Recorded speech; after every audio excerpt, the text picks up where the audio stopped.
Kamusta sa lahat at maligayang pagdating sa Tongs Animex Recap. Sa ngayon ay ibabahagi ko sa inyo ang napakasikat na anime, na siguro napanood mo na ito, pero sigurado ako na hindi ka mag-asawa sa anime na ito. Sa sandaling ito, malapit nang papatayin si Ace. Sa proteksyon ni Shichibukai at tatlong Navy Admirals, ibinalita ni Sengoku sa mundo na siya ay anak ng Pirate King na si Goldie Roger, na yumanig sa buong mundo. Naalala ni Garp ang panahon na ipinagkatiwala ng Haring Pirate si Ace sa kanya para sa pagpapalaki. Biglang lumitaw ang maraming barkong pirata at ang punong barko ng Whitebeard ay lumabas sa gitna ng larangan ng digmaan, na nagpasindak sa lahat ng mga sundalo ng Navy dahil lahat ng mga kapitan ng Whitebeard Pirates ay naruroon. Dahan-dahang humakbang si Whitebeard papunta sa deck ng barko, at sinabi na pumunta sila dito para iligtas si Ace dahil pamilya nila siya. Ang pangalang Moria ay nagsimulang magsalita ng walang kapararakan. Mayroong 10,000 sundalo ng Navy dito, kasama ang Shichibukai at tatlong admirals. Sinabi niya kay Whitebeard na ano ang magagawa ng iyong Whitebeard Pirates. Agad na ginagamit ni Whitebeard ang kanyang kapangyarihan upang lumikha ng mga shockwave na dumudurog sa hangin, na lumilikha ng dalawang malalaking tidal wave na handang lumubog sa buong armada ng Navy, na nagpasindak sa lahat ng mga sundalo ng Navy sa pag-ihi ng dugo. Biglang tumalon si Aokiji at pinalamig ang dalawang tidal wave. Naghagis ng suntok si Whitebeard bilang ganti, na naging dahilan upang mabali at mahulog ang kalahati ng mukha ni Aokiji, na nagyayelo sa buong dagat sa proseso. Kaya, ang mga tauhan ni Whitebeard ay nagsimulang maglunsad ng kanilang mga pag-atake, at sa gayon ay nagsimula ang labanan. Biglang humakbang si Mihawk patungo sa distansya sa pagitan nila ni Whitebeard. Inalis niya ang kanyang Black Sword, isa sa 12 pinakamalakas na espada sa mundo, at pinatamaan niya si Whitebeard. Ngunit tumalon si Kapitan Joso ng 3rd Division upang harangin ang pag-atake. May diamond pala siyang katawan. Mula rito, gusto rin ni Admiral Kizaru na makipag-ugnayan kay Whitebeard, kaya ginamit niya ang kanyang ilaw para atakihin siya. Ngunit agad na tumalon si Marco upang harangan ang pag-atake. Dahil kumain siya ng Mythical Zone Devil Fruit, hindi na ito nag-abala sa kanya. Nag-transform si Marco sa isang phoenix at naglulunsad ng direktang pag-atake sa mukha ni Kizaru, ngunit kahit na iyon ay hindi nagpapahina sa kanya, at inutusan niya ang kanyang napakalaking hukbo na umatake. Nagbuhat si Jozo ng napakalaking bloke ng yelo at ibinato ito sa kanila. Sa pagkakataong ito, ipinakita ni Admiral Akaino ang kanyang kapangyarihan, gamit ang kanyang Magma Fist para sirain ang bloke ng yelo at sunugin ang buong larangan ng digmaan. May nahulog na piraso malapit kay Whitebeard at hinarangan lang niya ito ng marahan at umihip ng malamig na simoy ng hangin para mapatay ang apoy. Nang makitang naglalaban ang lahat, natakot si Kobe at nakaihi sa kanyang pantalon. Biglang may lumapit na higante, siya si Ors, determinadong iligtas si Ace. Ang mga sundalo ng Navy ay patuloy na nagpapaputok ng mga kanyon kay Ors, ngunit hindi man lang ito nakagasgas sa kanya. Binuhat niya ang isang barko at itinapon ito, na nagdurog sa mga higanteng kalaban. Si Ors ay patuloy na gumagalaw patungo kay Ace sa kabila ng patuloy na pagharang ng Navy. Para naman kay Boa Hancock, pareho niyang sinasalakay ang mga pirata at ang Navy dahil sa puso niya ay si Luffy lamang. Biglang tumayo si Kuma para harapin si Ors. Pinipilit niya ang hangin sa isang parang paa ng oso at itinapon ito kay Ors, na lumikha ng isang napakalaking pagsabog na lubhang nasugatan si Ors. Sa sandaling ito, naaalala ni Ors ang kanilang relasyon kay Ace, na nagbigay sa kanya ng isang sombrero upang protektahan siya mula sa araw, kaya patuloy na sumusulong si Ors. Sa hindi inaasahang pagkakataon, pinutol ni Dolph Flamingo ang isa sa mga paa ni Ors at ginamit ni Moria ang kanyang shadow para atakihin siya, na naging sanhi ng pagbagsak ni Ors bago maabot si Ace. Biglang lumitaw si Whitebeard at naglunsad ng palihim na pag-atake. Agad niyang sinalo si Ors at itinabi sa isang tabi. Bagamat nalulungkot, hindi kayang hayaan ni Whitebeard na isakripisyo ang sarili sa walang kabuluhan. Inutusan niya ang lahat na sumugod patungo kay Ors at protektahan siya. Si Kobe naman, natakot siya at balak niyang tumakas. Sa hindi inaasahang pagkakataon, nakasalubong niya ang isa pang binata na gusto rin tumakas ngunit hinaharangan ni Red Dog. Hinahamak din ni Whitebeard ang mga tumakas ng husto. Samantala, minanipula ni The Flamingo ang Fatman para salakayin ang sarili niyang mga kaalyado habang sinasabing masama ang mga pirata at ang Navy ay kumakatawan sa hustisya, at ang mananalo bilang ang nagde-defy ng hustisya. Habang naghahanda si Sengoku ng isa pang plano, humakbang si Garp sa execution platform at kinausap si Ace. Mula noong kabataan nila, sinanay niya sina Ace at Luffy na maging Marines. Ngunit mula pa noon ay gusto na ni Ace maging pirata. Habang nagtatalo sila, inubos ni Luffy ang lahat ng pagkain. Sa pagkakataong iyon, nakita ni Ace na lumuluha si Garp, at sinabi, "Tanga ka, bakit hindi ka nakikinig sa iyong lolo?" Napagtanto ni Ace na si Garp ay talagang totoong nagmamahal sa kanya. Biglang may nahulog na barko mula sa langit. Lumitaw ang grupo ni Luffy na ikinagulat ng lahat ng naroroon. Ito pala na habang sila ay papunta dito, ang grupo ay nakatagpo ng isang tsunami na nilikha ni Whitebeard at sila ay nagyelo ni Aokiji, na iniwan silang napadpad sa itaas. Nang marinig ang anunsyo na ipapatupad kaagad ng Navy ang pagpatay kay Ace, agad na binasag nila ang yelo at nahulog. Lahat ng gumagamit ng Devil Fruit ay lumubog sa dagat, hindi makalangoy. Sa kabutihang palad, nailigtas ni Jinbei ang lahat ng makabawi sila sa kanilang katahimikan. Agad namang tumakbo si Luffy para hanapin si Ace. Sa wakas, nakita niya si Ace sa execution platform, na nagpasaya sa kanya. Sinabi ni Luffy, "Ace, pumunta ako para iligtas ka." Pinapanood si Luffy na sinamahan ni Jinbei at Crocodile, pati na rin ang mga bilanggo mula sa Impel Down, nagsimulang hindi mapalagay ang Navy. "Ito na naman ang makulit na bata, ang apo mo," sigaw ni Sengoku kay Garp. Hindi maintindihan ni Sengoku kung bakit nakikipagtulungan ang mga individual na ito kay Luffy. Biglaan, nang makita ni Crocodile si Whitebeard, inilunsad niya ang isang pag-atake sa matanda, na nagudyok kay Luffy na agad na makialam. Nang makita ang straw hat ni Luffy, nakilala siya ni Whitebeard bilang ang taong pinagpustahan ni Redheart. Pagkatapos ay sinabi niya, "Ikaw maliit na brat, umuwi ka at maglaro.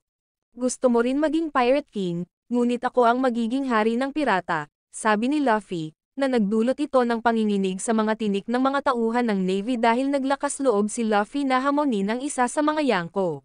Gayunpaman, kinilala ni Whitebeard si Straw Hat Luffy. Samantala, nabigla sina Buggy at Mr. Tuban Clay dahil ang brat na ito ay naglakas loob na magsalita ng magkapantay kay Whitebeard. Pagkatapos naglunsad si Luffy ng isang pag-atake sa Navy, at lahat ng iba ay sumali upang suportahan siya. Si Admiral Kizaru ay nakatayo sa harap ni Luffy, ngunit nagawa ni Ivan na itulak siya palayo, tinulungan si Luffy na makatakas. Biglang inatake ni Kuma si Ivan, na kinilala siya bilang dati niyang kasama. Sa makatuwid, nagpa siya si Ivan na pigilan si Kuma, hinayaan si Luffy na magpatuloy. Habang ipinagpatuloy ni Luffy ang kanyang pag-abante, natrap siya ng bakal na bakod ni Hina, kaya na-activate niya ang Gear Second at pinabilis ito. Sa sandaling iyon, tumalon si Moria at nagsummon ng mga zombie para hadlangan si Luffy. Gayunpaman, gumamit si Jinbei ng tubig dagat para talunin sila. Nang makitang nakikipaglaban at nasugatan si Luffy para sa kanyang kapakanan, sinabi sa kanya ni Ace, "Bumalik ka Luffy." "Hindi. Ikaw ang aking nakababatang kapatid," sigaw ni Luffy na nagpagulat ito sa mga tauhan ng Navy, na napagtanto na may isa pang anak si Roger. Isang higante ang humakbang para salakayin si Luffy, habang si Sengoku ay nagsisiwalat sa buong mundo. Siya ay walang iba kundi ang sinumpaang kapatid ni Ace at ang anak ng revolusyonaryong dragon. Ang paghahayag na ito ay nagulat sa lahat dahil ang kanyang angkan ay hindi kapani-paniwalang makapangyarihan. Sa wakas ay naunawaan na ni Smoker kung bakit iniligtas ni Dragon si Luffy noon. Agad namang tumalon ang mga reporter sa drama. Sinabi ni Whitebeard kay Marco na huwag hayaang mamatay si Luffy nang walang kabuluhan. Nagpatuloy siya sa pagsulong at pag-atake sa kanila. Nang makitang itinaya ng lahat ang kanilang buhay para sa kanya, nakaramdam si Ace ng kawalan. Patuloy na inatake ng Vice Admiral si Luffy, dahilan upang iunat niya ang kanyang katawan sa limitasyon nito. Samantala, nagsasalita pa rin si Buggy, ngunit walang ideya kung paano takasan ang larangan ng digmaan. Biglang nakilala ni Whitebeard si Buggy at tinanong kung siya ay isang rookie sa barko ni Roger. Maging si Whitebeard ay kilala si Buggy, kaya lalo siyang iniidolo ng mga bilanggo. Si Luffy, Ivan at Jinbei ay muling nagsama at nagpakawala ng isang malakas na pinagsamang pag-atake sa mga Marines. Hinarap ni Jinbei si Moria, habang pinuputol ang mga anino ng Marines at hinihigop ang mga ito upang madagdagan ang kanyang lakas. Sa isang strike, napatumba ni Jinbei si Moria. Sa kabilang banda, Humarap si Luffy laban kay Smoker ngunit hindi siya matamaan dahil hindi siya marunong ng hockey. Dahil dito, bumagsak siya sa lupa. Ipinahayag ni Smoker na walang magliligtas kay Luffy sa pagkakataong ito. Si Boa Hancock, na galit, ay humarap sa kanila, ngunit nang makita niya si Luffy, nahulog na naman siya sa kanya. Hindi maintindihan ng Marines kung bakit may koneksyon ang Pirate Empress kay Luffy. Ibinigay pa niya ang susi kay Luffy para iligtas si Ace, na labis na ikinatuwa nito.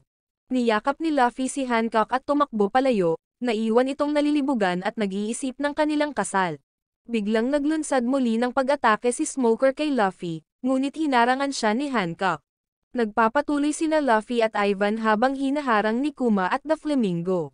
Ibinunyag ni The Flamingo na si Kuma ay ginawang cyborg ni Dr. Vegapunk at ngayon ay pinangangaso ng gobyerno. Pagkatapos ay inatake silang dalawa ni Kuma at pumagitan si Ivan para tulungan ang kanyang teammate na magkamalay. Pinaghiwalay niya ang sarili at ginamit ang isang nakamamatay na kisap ng mata para patumbahin si Kuma. Inutusan ni Ivan si Luffy na magpatuloy sa pagsulong. Samantala, gusto pa rin labanan ni Crocodile si Whitebeard, ngunit pinabalik siya ni Diamond Jozu. Sumali si The Flamingo at pinigilan si Jozu. Habang si Luffy ay humarap kay Mihawk, ginamit niya ang second gear para malampasan siya. Gayunpaman, ang pag-atake ni Mihawk ay naging dahilan upang maipit si Luffy sa isang pader. Pumasok si Jinbei para pigilan si Mihawk na naguguluhan kung bakit niya tinutulungan si Luffy. Gayunpaman, ibinagsak ni Mihawk si Jinbei sa tubig. Patuloy ang pag-atake ni Mihawk kay Luffy, kaya binalak niyang gumanti ng bazooka. Gayunpaman, napagtanto niya na kapag umatake siya, mawawala ang magkabilang braso niya. Sa isang slash, hinati ni Mihawk ang iceberg sa kalahati habang sinusubukan ni The Flamingo na kumbansihin ang Crocodile Guy na makipagtulungan sa kanya. Tumanggi siya at lumikha ng sandstorm, hindi sinasadyang na-drag si Buggy papunta dito. Habang tumatakbo si Luffy patungo kay Mihawk, nakita niya si Buggy, kaya ginamit niya ito bilang isang kalasag. Kahit anong hiwa sa kanya ni Mihawk, kaya pa rin niyang mag-regenerate. Patuloy na hinabol ni Mihawk si Luffy, ngunit napigilan siya ni Vista, ang kapitan ng Whitebeard Pirates 5th Division. Nagbigay daan ito kay Luffy na magpatuloy sa pagsulong. Napagtanto ni Mihawk na ang pinakadakilang lakas ni Luffy ay ang kanyang kakayahang gawing kakampi ang lahat ng tao sa paligid niya. Biglang inutusan ni Admiral Sengoku ang paglitaw ng kanilang mga puwersa, na inihayag na sila ay mga duplicate ni Pacifist Kuma. Nagulat ito sa lahat dahil sa dami nila. Dati, isa lamang ang nagdulot ng kalituhan sa mga supernova. Ang Pacifista ay sabay-sabay na nagpaputok ng mga laser beam sa buong larangan ng digmaan, na sinisira ang maraming barkong pirata at puwersa ni Whitebeard. Nasaksihan ang kapangyarihan ng Pacifista, ang lahat ay namangha. Samantala, patuloy na umabante si Luffy, ngunit pinigilan siya ni Vice Admiral Kizaru. Sa kabutihang palad, si Jinbei at ang mga kapitan ng Whitebeard Pirates ay tumulong sa kanya. Sa panig ni Sengoku, ipinag-utos niya na itigil ang pag-broadcast ng mga laban upang hindi masaksihan ng publiko ang mga nangyayari. Sa hindi inaasahang pagkakataon, nakuha ng komedyante ang si Lotus Snail para maikalat ang balita, ipinagpatuloy ang livestream at umakit ng mga manunood, na nagpapagalit kay Sengoku. Samantala, patuloy na nagmamasid si Whitebeard mula sa malayo, at biglang lumapit sa kanya si Squirdo. Nagsimula ang dalawa sa isang pribadong pag-uusap. Napansin ni Marco na kakaiba ang ugali ni Squirdo. Biglang sinaksak ni Squirdo si Whitebeard sa dibdib na ikinagulat ng lahat, pati na ang Sabaw Dome audience. Agad na sumugod si Marco at hinawakan ang ulo ni Squirdo. Habang si Whitebeard ay nagsisimulang humina, inakusahan ni Squirdo si Whitebeard na gumawa ng deal sa mga marino. Isinakripisyo ang sarili niyang mga kaalyado para iligtas si Ace para lang gawin si Ace na hari ng pirata. Napagtanto ni Whitebeard na nilinlang ni Akaino si Squirdo. Napagtanto ni Marco na humina na si Whitebeard, dahil hindi siya madaling masaksak sa nakaraan. Biglang niyakap ni Whitebeard si Squirdo, ipinahayag ang kanyang pagmamahal sa kanya kahit gaano pa siya katanga, dahil ang lahat ng kanyang mga tripulante ay kanyang pamilya. Napaiyak si Squirdo. Pagkatapos ay sinuntok ni Whitebeard ang dalawang bundok sa larangan ng digmaan, na lumikha ng pagbubukas para umatras ang lahat. Gayunpaman, pinilit pa rin nilang magtiwala at lumaban sa tabi ni Whitebeard, kaya tumalon si Whitebeard at sumali sa labanan. Binalaan ni Sengoku ang lahat na maging maingat, dahil si Whitebeard ang pinakamalakas na tao sa mundo. Ang mga marino ay nagpaputok ng mga kanyan kay Whitebeard, ngunit hinarangan lamang niya ito ng isang suntok.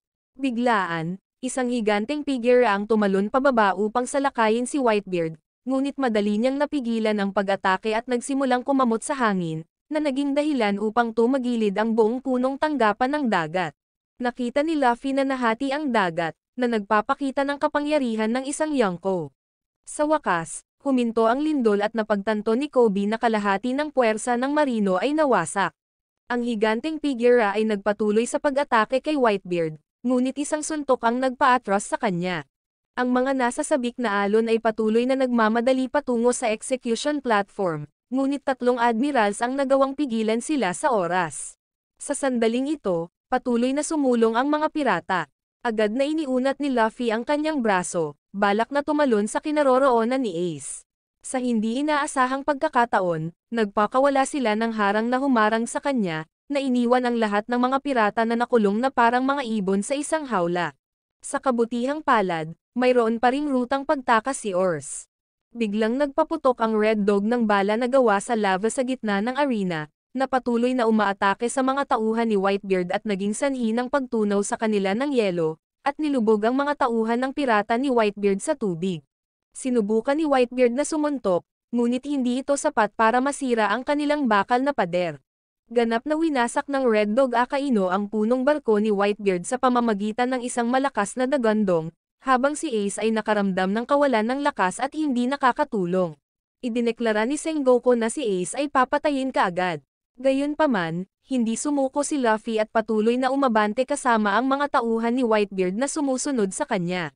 Ngunit patuloy na pinaputukan ng mga marine si Luffy, dahilan para lumubog ito sa dagat, buti na lang at nailigtas siya ni Jinbei.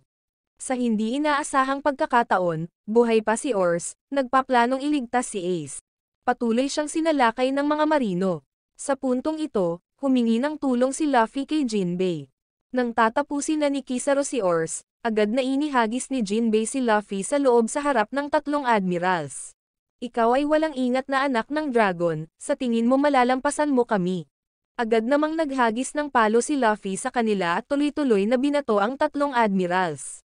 Gamit ang second gear, nalampasan ni Luffy ang 3 admirals, ngunit sa hindi inaasahang pagkakataon ay naabutan siya ni Kizaru at sinipa siya ng isang light speed kick.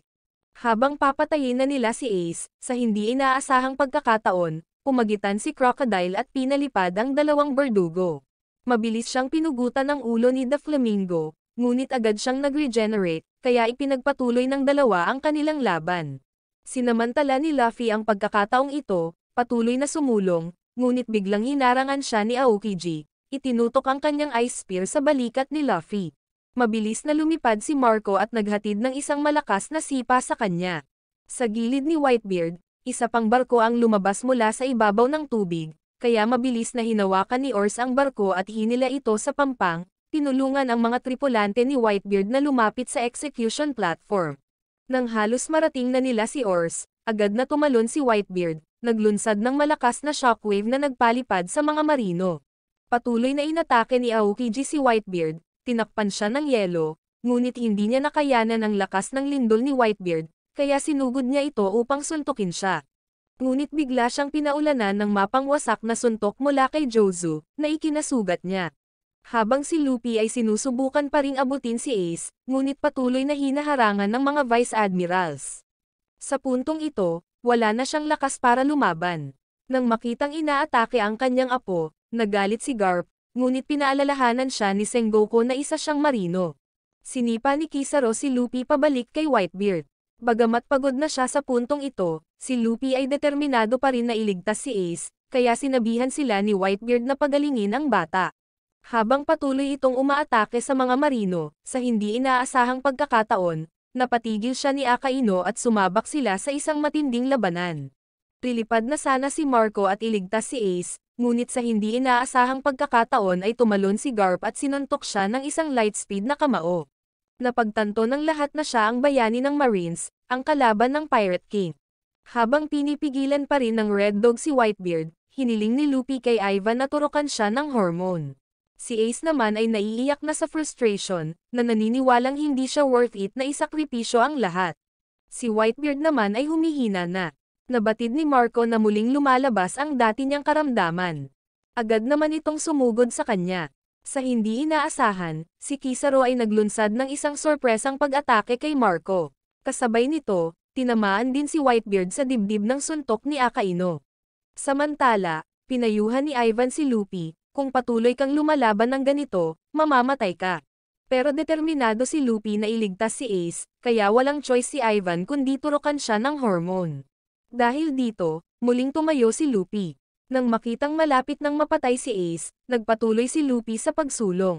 Sa kabila ng patuloy na panghihimasok ng mga Marines, nagawa silang patumbahin nina Luffy at Ivan. Biglang sumulpat si Kobe sa harap ni Luffy. Naalala niya ang pangako nilang maging tunay na marino at magkaharap. Pero bago pa makalipas ang 5 seconds, sinuntok siya ni Luffy ng square sa mukha. Biglang hinarang ng mga pacifista si Luffy. Nang akmang sasalakayin siya, pumasok si Boa Hancock at pinigilan sila, habang sinasabi na wala siyang karapatang saktan ang kanyang asawa. Samantala, nabigla si Marco sa sunod-sunod na pag-atake mula sa mga pacifista, hindi na siya nakapag-regenerate gamit ang kanyang Phoenix Flames. Sinamantala ang pinsala ni Whitebeard, ang Marine ay dumagsa upang salakayin siya. Kahit na nagpaputok ng bombardment diretso sa kanyang mukha, ngunit nanatiling hindi nabigla si Whitebeard. Casual niyang ibinaba ang kanyang espada, pinalipad sa langit ang mga kalaban. Dahil dito, nanginginig sa takot ang mga marino. Gayunpaman, nabanggit ni Sengoku na siya ay nasusugatan, kaya't ang mga Marines ay patuloy na pinalibutan si Whitebeard. Ngunit sa pagkakataong ito ang lahat ng mga commander ng dibisyon, at maging si Jinbei ay tumulong kay Whitebeard. Sa sandaling ito, nais ni Sengoku na patayin kaagad si Ace. Sinubukan siyang pigilan ni Whitebeard, ngunit masyadong malala ang kanyang mga sugat. Nang tatama na ang talim ng berdugo sa leeg ni Ace, hindi sinasadyang na-activate ni Luffy ang kanyang Conqueror's Haki, na naging sanhi ng pagkahimatay ng dalawang berdugo at lahat ng mga sundalo.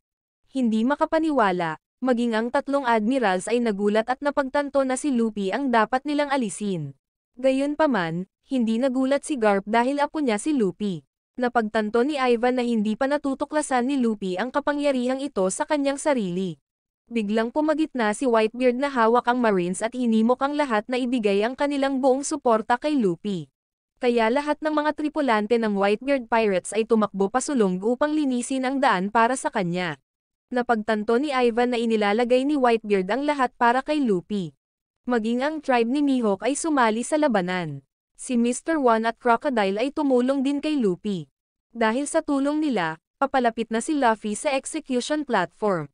Tinawag ni Ivan si Inazuma na ginamit ang kanyang kakayahan upang lumikha ng isang tulay ng matibay na lupa, na nagpapahintulot kay Luffy na maabot ang lokasyon ni Ace.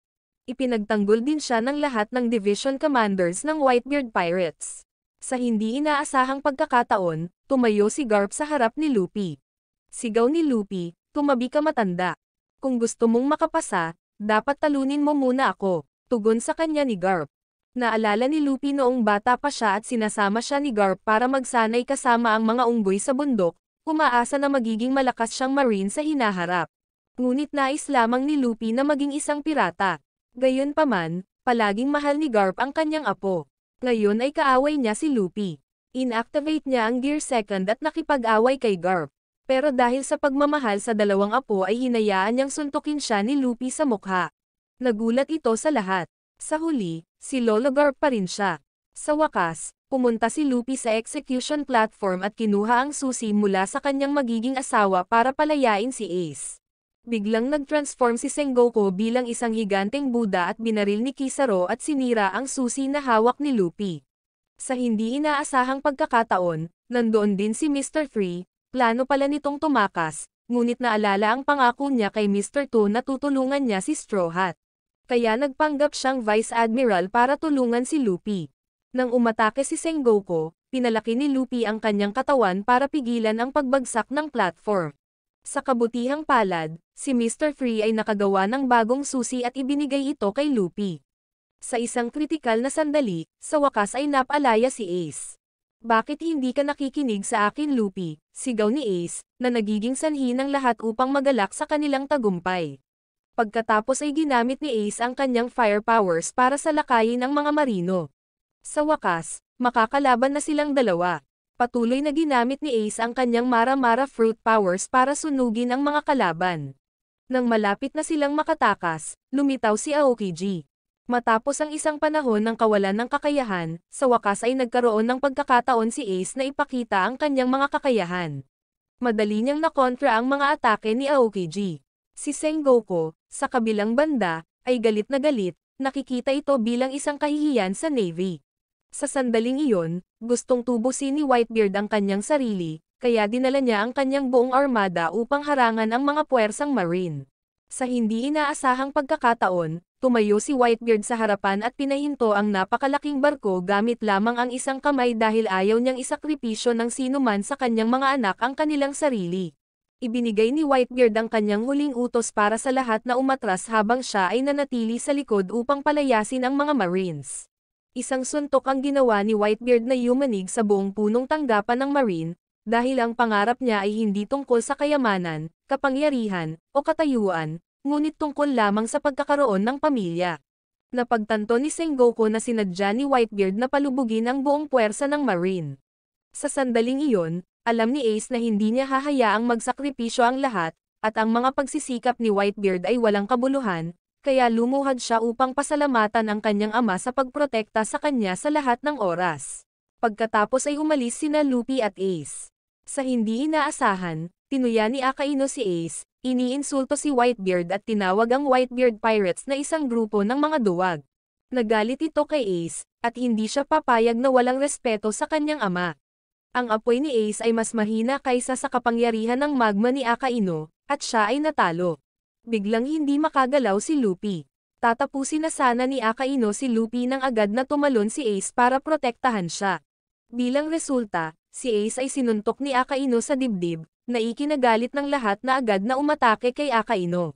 Pero dahil sa pagiging magma user, hindi siya naapektuhan. Nang muling haharapin ni Akainu si Luffy, pumasok si Jinbei para pigilan siya. Galit din si Garp at lumapit kay Akainu. Na-realize ito ni Sengoku at pumagitna para pigilan siya. Mas mabuti kung hindi mo ako pakakawalan, kung hindi ay papatayin ko ang Red Dog na yan, sigaw ni Garp. Samantala, hawak-hawak ni Luffy si Ace, tinatanong kung ayos lang siya, ngunit humingi ng tawad si Ace. Agad siyang nakiusap sa lahat na tulungan siyang iligtas si Ace, ngunit sa sugat na ito sa kanyang dibdib, nasusunog na ang kanyang mga laman loob, kaya walang makaligtas sa kanya. Maging si Ivan ay nagsabing hindi na maliligtas si Ace kaya naman sinisi ni Luffy si Ace at sinabing hindi siya maaaring mamatay. Mula pagkabata, palaging iniisip ni Ace na siya ay kinasusuklaman ng lahat, ngunit ngayon ay natanggap niya ang pagmamahal ng lahat, kaya't nagkaroon siya ng buhay na walang pagsisisi. Salamat Luffy, ang huling salita ng kanyang kapatid. Sa wakas, nahulog si Ace sa harap ni Luffy, dahilan para makaramdam ng sakit ang lahat. Sa sandaling ito, nahulog si Luffy sa kawalan ng pag-asa, nang makitang namatay ang kanyang kuya sa harapan niya. Iniyakan ng lahat si Ace, hindi makapaniwala sa nangyayari na nakita sa kanilang mga mata. Si Luffy ay nasa matinding paghihirap hanggang sa nawalan ng malay. Sinamantala ni Akainu ang pagkakataong ito para harapin si Luffy, ngunit agad siyang hinarang ni Marco at sinabihan ang lahat na protektahan si Luffy kapalit ni Ace. Biglang sumulpat si Whitebeard sa likod ni Akainu at naghagis ng suntok na dumurog sa kanya sa lupa, ngunit sinubukan pa rin niyang tumayo at sinuntok ang katawan ni Whitebeard. Upang ipaghiganti si Ace, patuloy niyang hinawakan si Akainu sa leeg at itinapon sa langit, na nagbigay sa kanya ng isang malakas na suntok na naging sanhi ng pagbagsak ng buong punong tanggapan ng Marine, na nagpabagsak sa kanya sa bangin. Ang suntok na iyon ay lumikha ng isang hangganan sa lupa. Napagtanto ni Marco na gustong manatili ni Whitebeard para makaalis ang mga tripulante, kaya inutusan niya ang lahat na sumakay sa barko. Habang sinusubukan ni Jinbei na ilayo si Luffy, lumitaw si Blackbeard at ang kanyang mga tauhan ng pirata. Pumunta siya rito para saksihan ang pagkamatay ni Whitebeard, na ikinagalit ni Whitebeard at inatake niya ang traidor na ito, ngunit nakakagulat na hindi ito nakaapekto sa kanila. Sinisi siya ni Whitebeard sa pagtataksil at dahilan upang mahuli si Ace, kaya determinado si Whitebeard na harapin siya. Sa hindi inaasahang pagkakataon, nakain niya ang Darkness Devil Fruit, na nagbigay daan sa kanya na madaling maabsorb ang suntok ni Whitebeard, kaya't inilabas niya ang kanyang espada at hinampas siya at hinawakan ang kanyang leeg upang parusahan ang masuwaying tao na ito. Sa pag-iisip na natalo na niya si Blackbeard, pero kaya pa niyang tumayo. Bagamat pagod, kinailangan ni Whitebeard na harapin ang taong ito ng maayos. Sa hindi inaasahang pagkakataon, ang buong crew nila ay nagsimulang umatake kay Whitebeard, patuloy na sinasaksak, nilalaslas, at pinagbabaril siya, na iniwang walang lakas at nanunood lang ang grupo ni Marco. Nang lahat sila ay umaatake gamit ang kanilang mga sandata, hindi nila inaasahan na buhay pa si Whitebeard. Sa sandaling ito, naalala ni Whitebeard ang sinabi sa kanya ni Roger, ang kahulugan ng letrang D, na akala niya ay si Blackbeard ang taong iyon. Ngunit ngayon napagtanto niya na ang nagdala ng kalooban ng D, ay si Luffy. At ipinahayag niya sa mundo na ang One Piece treasure ay tunay na umiiral, na nagpapagulat sa buong mundo. Sa wakas, namatay si Whitebeard nang nakatayo. Sa kabila ng maraming pinsala sa labanan, walang kahit isang galos sa kanyang likod. Sa puntong ito, lahat ay makaalis lamang ng walang magawa habang tinatakpan ni Blackbeard ng tela ang katawan ni Whitebeard. Samantala, sinusubukan ni Jinbei na ilayo si Luffy doon. Nakapagtataka, buhay pa si Akaino, kay decidido siyang patayin si Luffy, kaya pumasok si Ivan para harangan siya at tulungan si Luffy. Sa kabilang banda, naghahanda na rin si Blackbeard para mag-perform. Sa hindi inaasahan, bilang karagdagan sa kanyang kapangyarihan ng Dark Devil Fruit, nakuha niya rin ang Earthquake Devil Fruit ni Whitebeard. Muli siyang naghagis ng suntok na dumurog sa buong puwersa ng Marine, na nag-iwan sa lahat ng hindi makapaniwala na may maaaring tao na magkaroon ng dalawang Devil Fruits. Nang makitang nawala ng pag-asa ang lahat ng Marines, ipinagpatuloy niya ang kanyang pagsalakay, ngunit bigla siyang sinuntok ni Sengoku, na pinanumbalik ang moral ng mga puwersang Marine upang ipagpatuloy ang labanan. Naghatid din si Akaino ng isang malakas na suntok kay Ivan, dahilan para patuloy niyang hinahabol si Luffy. Napagtanto ni Jinbei na ginawang yelo ni Aokiji ang dagat upang harangan ang kanilang ruta ng pagtakas, at inatake siya ni Akaino. Sinaksak ang dibdib ni Jinbei at Luffy, na naging sanhi ng pagkawala ni Luffy ng kanyang straw hat. Sa kabila ng kanilang malubhang pinsala, determinado si Jinbei na protektahan si Luffy. Sa hindi inaasahang pagkakataon, nagtagumpay si Crocodile na lumitaw sa oras at natangay silang dalawa.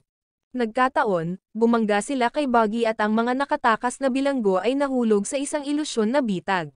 Kasabay nito, dumating ang mga kapitan ng Whitebeard Pirates upang pigilan si Akaino at payagan si Buggy na dalhin si Luffy palayo. Biglang may sumulpat na submarine at sinabihan ni Lo si Buggy na ibigay sa kanya si Luffy. Tinanong siya ni Buggy kung bakit nila siya dapat pagkatiwalaan, na sinagot niya na dahil siya ay isang doktor. Samantala, nilalabanan ni Blackbeard si Sengoku, ginagamit ang kanyang Quake Fruit power para harangan ang mga shockwaves ni Sengoku. Nakikilos din si Garp para harapin ang sitwasyong ito. Nakapagtataka, nagtataglay siya ng air powers tulad ni Whitebeard, dahilan para manginig ang kalangitan at lupa. Samantala, narinig ni Kobe ang sigaw ng mga tao, dahilan upang siya ay desperado at hindi maintindihan kung ano ang kanilang ipinaglalaban. Napakaraming tao ang nakikita niyang namamatay, mga taong may mga pamilya. Nag-aalangan pa rin si Buggy. Ngunit pagkatapos ay inatake siya ni Admiral Kizaru, na pinilit siyang ibigay sina Luffy at Jinbei kay Lo. Nang sinubukan ni Akaino na salakayin ang barko, pumasok si Kobe upang pigilan siya, napagtanto na walang kabuluhan ang labanang ito at napakaraming buhay ang nawala, ngunit walang pakialam si Akaino kung sino ang mayroon siya. Habang sinusubukan niyang hampasin si Kobe, biglang lumitaw si Shanks. Itinutok ni Ben Beckman ang kanyang baril kay Kizaru. Kinuha ang straw hat ni Luffy at sinabing narito kami upang tapusin ang labanang ito. Nagulat ito sa mga Marines dahil kinilala nila siya bilang isa sa 4 na emperador, isang taong lumalaban kay Kaido kahapon at narito na ngayon. Sa sandaling makita ni Buggy si Shanks, hiniling niya sa kanya na ihatid ang sombrero kay Luffy, na nangangakong bibigyan siya ng mapa ng kayamanan bilang kapalit. Nakumbinsi nito si Buggy na tumakbo at ibigay ito kay Lo. Kaya sumisid ang Lo submarine sa dagat habang sinusubukan ni Lo na operahan si Luffy.